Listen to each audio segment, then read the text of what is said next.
Thermador, qui est aujourd'hui la filiale historique du groupe et la plus grosse filiale du groupe, a des ratios chiffre d'affaires par personne qui sont supérieurs à 1 million d'euros. Donc ça, c'était pour poser le décor. Ils sont au départ 3, et puis assez rapidement 5 fondateurs dans le groupe Thermador. Et Vincent avait une vision assez moderne en disant on est 5 dans l'aventure, on partage tout en 5. Donc, hop, division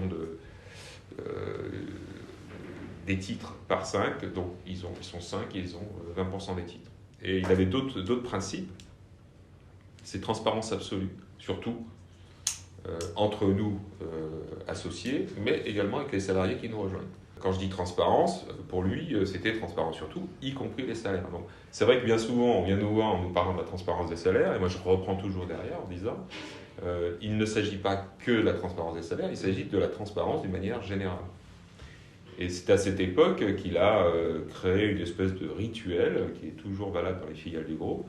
Tous les mois, on met au tableau le chiffre d'affaires, la marge, les frais, le résultat opérationnel, et on explique aux salariés, en réunion générale, à tout le monde, le déroulement des affaires.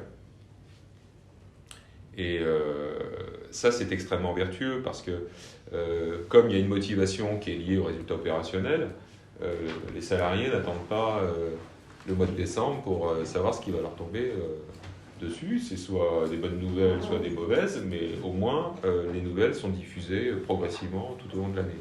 Et ça permet, je pense, d'avoir une meilleure réactivité par rapport à des imprévus, que chacun se mobilise.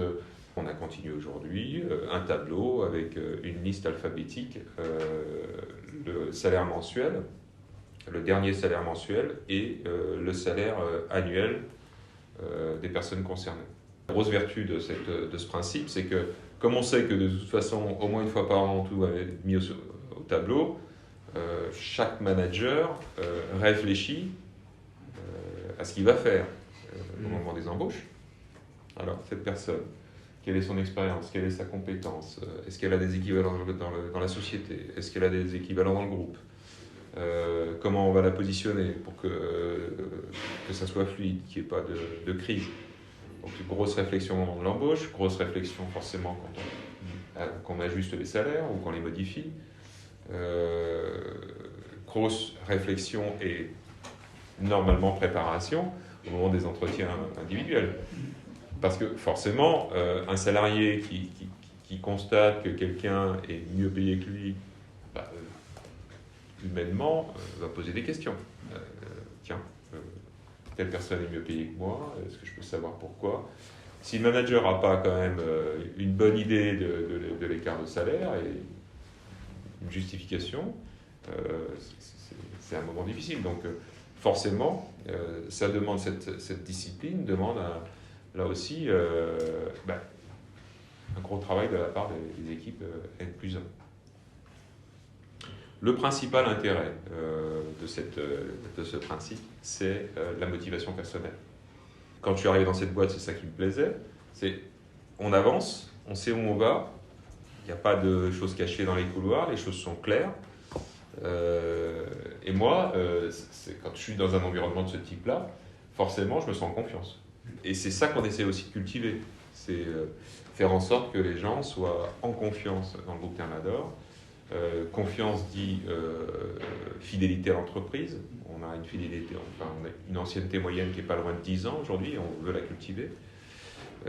Et donc on a sur des postes clés des experts qui sont ultra efficaces. Non seulement c'est des gens qui sont efficaces, mais en plus c'est des gens qui sont suffisamment experts pour faire face à des imprévus. Et si vous avez à des postes clés des gens qui sont déjà bien solides sur leurs appuis, le vent peut souffler, on trouve des solutions. Donc ça, c'est quand même le gros intérêt de la transparence des salaires, c'est d'avoir individuellement des gens qui sont bien dans leur basket, qui sont ultra motivés et qui travaillent dans la durée dans la société dans laquelle ils se trouvent. Moi, j'ai en ce moment un cas concret, de toute façon, nous l'avons, c'est sur les phases de recrutement de cadres un peu trapus, ça négocie, les salaires à l'embauche se négocient.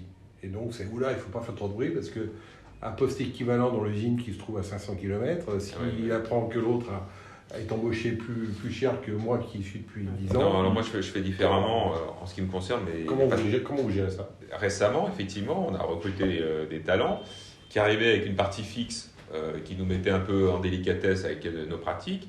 Et donc il a fallu quand même que, d'une part, on lui demande de faire un petit sacrifice sur son partie fixe et nous faire confiance sur le bal annuel. Mais d'autre part, nous, ça nous demande à nous adapter aux réalités de marché. Donc, quand on a un cas comme ça qui arrive dans le groupe, je peux vous dire que dans la semaine qui suit, moi je préviens tous les dirigeants de filiales, je dis attention, sur le poste clé direction administrative, on commence à être décalé sur la partie fixe. Donc, je vous invite à faire les ajustements nécessaires. Parce que bien évidemment, il y a un document qui circule dans le groupe et qui est accessible à toutes les directions administratives et toutes les directions générales où vous avez les 700 salaires du groupe.